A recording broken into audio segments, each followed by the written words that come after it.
L'idée, c'était vraiment que ça sorte du cadre. Voilà. C'est pas un crayon classique, c'est pas un crayon fabriqué dans une usine. L'idée, c'était pas tant qu'il rentre pas dans la trousse, c'était qu'on voit bien que c'est une branche.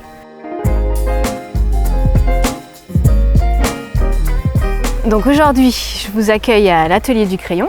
L'atelier du crayon, c'est situé à l'Esperon dans les Landes et je vais vous montrer comment on fabrique des crayons. Suivez-moi.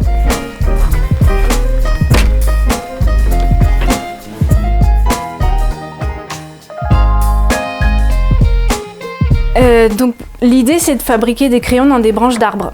Et moi, ce qui me plaît dans cette idée-là, c'est qu'on peut croire que tous les matins, je vais me promener dans la forêt avec mon sécateur et que je coupe des branches et que je regarde dedans, il y a du jaune, ça fait un crayon jaune. La branche d'à côté, il y a du rouge, je taille, ça fait un crayon rouge. Et ça, c'est la petite histoire que j'aime bien raconter quand j'en ai marre de dire que je fais des trous dans des branches.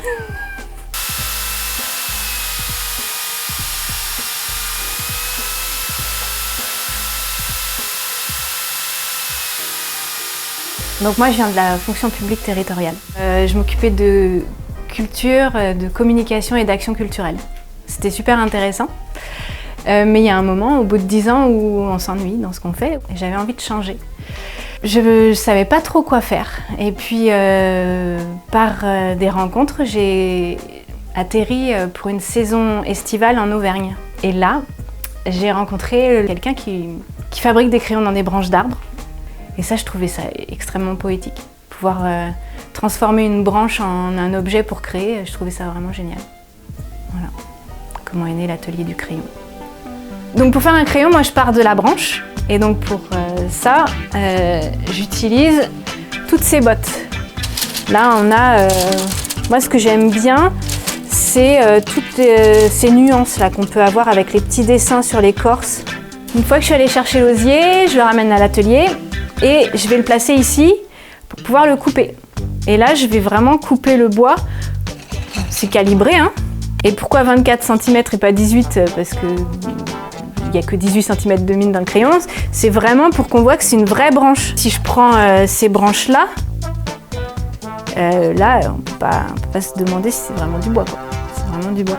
Donc, une fois qu'on a coupé les branches, on va pouvoir évider le bois pour remplacer le cœur du bois, la moelle du bois, par la mine de crayon. Une fois qu'on va avoir évidé le bois et rempli avec la mine, on va pouvoir tailler les crayons et ça, c'est mon taille-crayon. Je vous le déconseille sur un bureau, c'est un peu poussiéreux et ça fait un peu de bruit.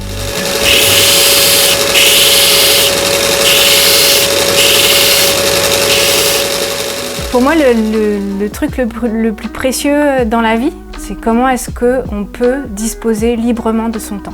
Voilà. Alors ça a un coût, hein. On n'est pas riche d'argent, mais on est riche de son temps. On peut choisir. Enfin, moi, je suis hyper contente de faire ce que je fais tous les jours, même si c'est répétitif, même si tout l'hiver je suis seule dans mon atelier et que je vois que des araignées et des souris, ok, mais tout l'été je vois passer 800, parfois 1200 personnes.